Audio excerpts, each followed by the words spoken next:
So this is how the federal hiring freeze is affecting some Americans out there.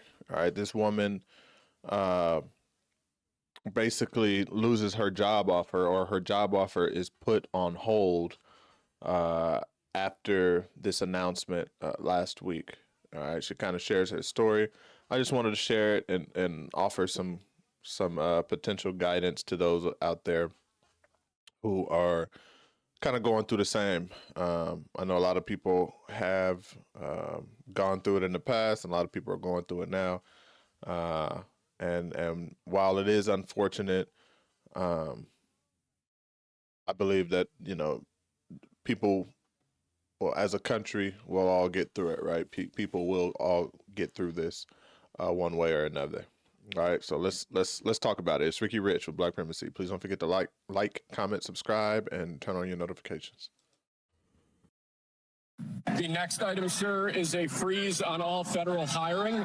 With the stroke of a pen. For it to just 1 minute be happening and the next, it's gone. Shanoa O'Neal's dream job disappeared. It's very unfair, and it's unfortunate to be in this position. She's a single mother of 2 living in Utah, currently studying to become a lawyer.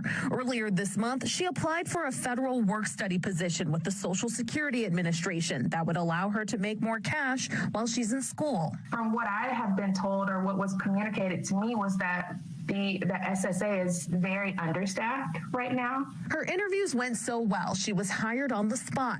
But shortly after, the president signed an executive order mandating a hiring freeze on civilian federal employees. She was told the offer was on hold. How frustrating is this for you?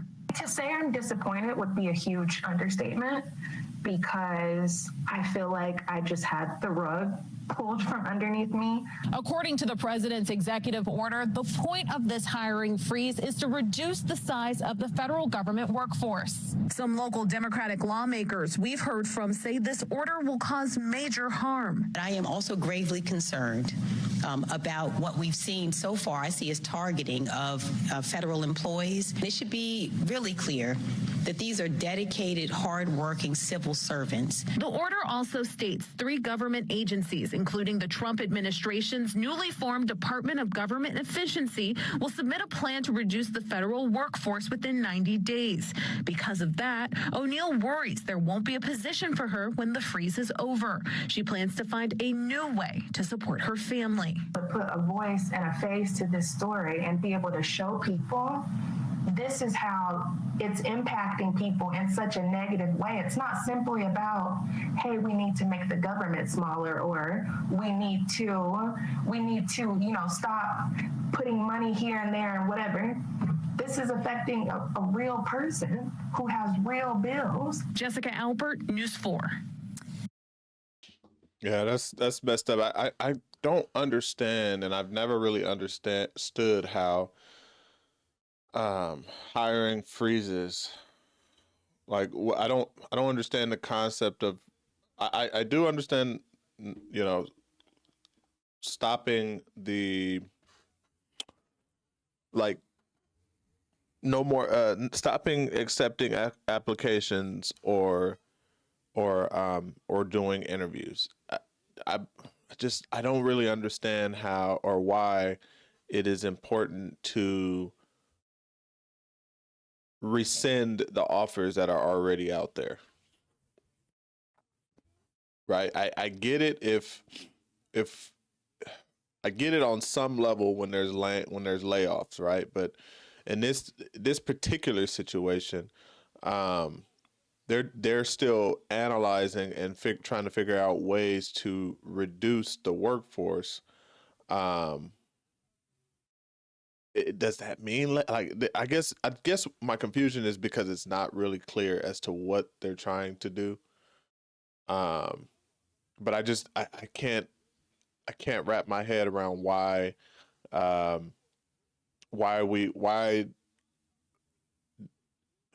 like, is it that much of a savings to be able to bring these people, or let these people, essentially she is hired, right? So it's just letting her continue to work, right? Even though she hasn't officially started, her first day, um, letting them continue to work. I don't really, that, I mean, that's beyond me. And I feel like there's, well, we know that there's going to be more to come. Again, this is only just in the first 100 days, but, um, to the people that are going through this, my words of advice are just to, get out there, start applying to other places.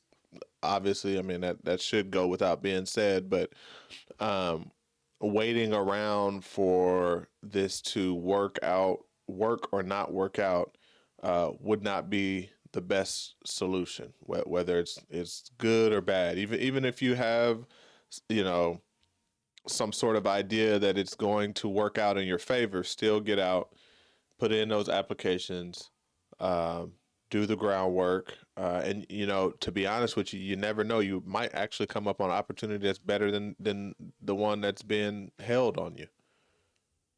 Um, which I've seen happen, a lot, even not just with government employees, but with people, getting layoff notices last year, and uh, and from other companies and organizations, right? And I speak to this really from experience of being laid off, uh, before. Like, things were actually turned out to be much better for me, following that layoff. I got my life. That was a pivoting point in my life, and a pivoting point in the positive. That's not always the case, but I do find that, in my opinion, with the people that I talk to, more often than not, um, they actually find better situations, or situations that turn out to be, they feel, are better, uh, following these types of issues. I've never been affected by a hiring freeze. You know, thankfully, uh, fortunately, the hiring freeze that I could have been affected by, the manager that had hired me at the time, um, kept he pushed it through. Um, I had later found out, after starting the job, that there was a hiring freeze, but I was exactly where she was. I had already got the offer, or I'm sorry, I hadn't even got the offer yet. But it was official that I was going to get the offer. They were just waiting. They were just waiting on, uh, the higher ups to give the go ahead to push the green button. And in between that time, a hiring freeze came through, and and my manager at the time had helped me out. So I was really, really fortunate, to not be in this situation, but it was very close. But if it would have happened, uh, I would have still had a job, because I didn't leave the situation that I was in. Uh, you know, and I wasn't going to, until everything was, it was all good. Um, and so I recommend that to people as well. Like, that's like a old, like a old thing. Like, we all know that we shouldn't be leaving our jobs before we have another one. But I even went as far as to, I mean, technically, was working both jobs at the same time, right? I had put in my 2 weeks, but the 2 weeks that I had put in, there was overlap, and I used PTO on one job, and started the other one, for that same fear of, like, I got to make sure I'm all the way in there, right? And I get it. Not everybody can, do that with the PTO, or whatever, but there's several options to be able to kind of bridge the gap. Um, if you feel like you might be in this type of situation, I don't think that this type of situation happens often, and so I think most people won't have to go through that. Trying to have overlap, and try and make the transition safe. But it is something to think about. But either way, I just feel like many of us, or many of the United States citizens that are affected by this, there's a lot of opportunity for us out there. All right, there's a lot of opportunity, and so I know it may be easier said than done, but let's try and and while we wait, or while you all wait, get out there, find something bigger, find something better, and who knows, you may be able to hit them back and tell them, never mind, I'm out, right? Or they may hit you up, a month from now and say, okay, we can bring you on. You say, never mind, I got something better, right? And that in itself would be rewarding, right? To just show them that they lost someone valuable because you were able to go secure something, pretty much at the drop of a dime.